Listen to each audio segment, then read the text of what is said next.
అవును కావేరి, అందరం బానే ఉన్నాం. తప్పకుండా వస్తాం. సరే గాని ఒకసారి ఆర్తిక్ ఫోన్ ఇవ్వు.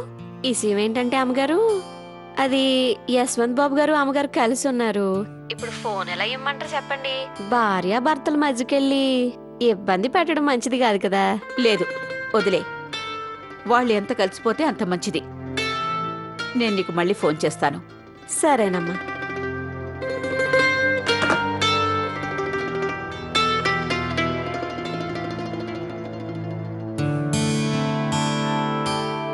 ఎవరితో మాట్లాడుతున్నావు?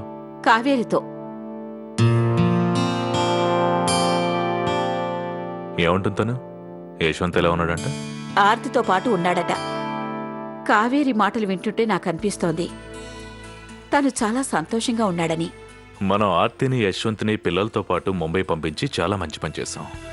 కుటుంబ బాధ్యతలన్నింటికీ దూరంగా ఆ బీచ్ హౌస్లో పిల్లల సంతోషం చూస్తే యశ్వంత్ దృష్టిలో ఆర్తిపైన అభిప్రాయం మారచ్చు.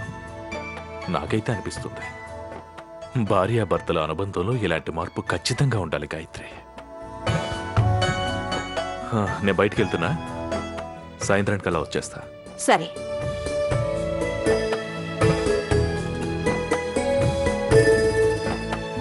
భగవంతుడా, మా ఆర్తి అనుకున్న పని సఫలం కావాలి. నీ ఆశీర్వాదం ఉంటే గనక ఈ సంవత్సరం నా కోడలు యశ్వంతి జీవితంలోకి కొత్త వెలుగుని తీసుకొస్తుంది.